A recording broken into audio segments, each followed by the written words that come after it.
بسم اللہ الرحمن الرحیم۔ ایک شخص کی 4 بیویاں تھیں۔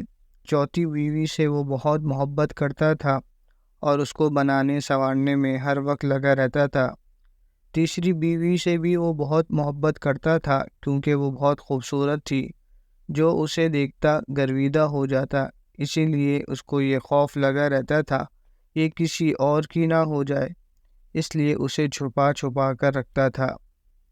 دوسری سے بھی اسے بہت محبت تھی، اسی لیے وہ اس کی ساری پریشانیوں کا حل اسے بتاتی اور ہمیشہ اس کی مدد کرتی رہتی تھی، مگر پہلی سے وہ محبت نہیں کرتا تھا، لیکن وہ اس سے بدستور محبت کرتی تھی۔ اب ہوا یہ کہ ایک دن وہ شخص اتنا بیمار ہوا کہ مرنے کے قریب ہو گیا۔ اس نے سوچا میرے پاس 4 بیویاں ہیں، کسی ایک کو تو مرتے ہوئے ساتھ لے جاؤں۔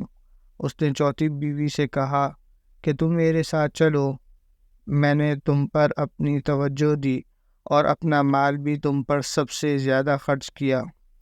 جواب میں اس نے صاف صاف انکار کر دیا۔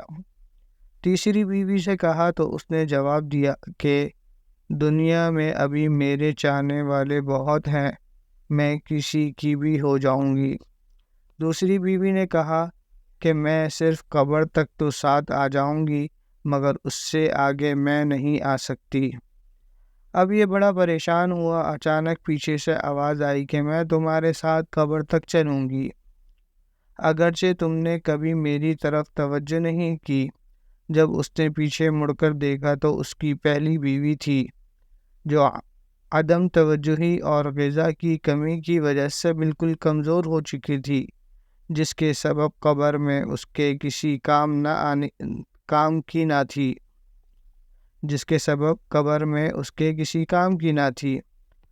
اب یہ افسوس کرتا رہا، میں نے سمجھنے میں غلطی کی، اگر میں اس پر توجہ دیتا تو آج یہ قبر میں میری اچھی رفیق اور ساتھی ہوتی۔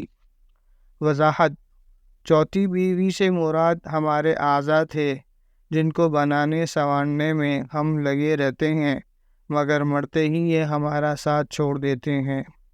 تیسری بیوی سے مراد ہمارا مال و منال، دولت، جائیداد وغیرہ ہے کہ ساری زندگی لوگوں سے چھپا کر رکھا، مگر مرنے کے بعد یہ دوسروں کے ہو جاتے ہیں۔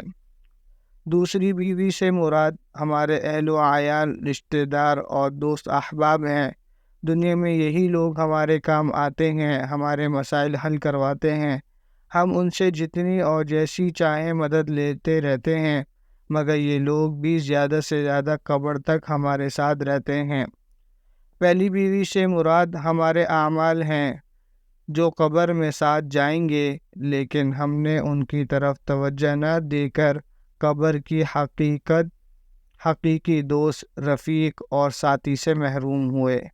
آج ہی ہم اپنے اعمال کی طرف توجہ دینے کا پکا عہد کرتے ہیں۔ اللہ تعالی ہمیں اپنے عہد میں ثابت قدم رہنے کی توفیق عطا فرمائے، آمین۔ وآخر دعوانا ان الحمد للہ رب العالمین۔ Subscribe now and press the bell icon. Never miss an update.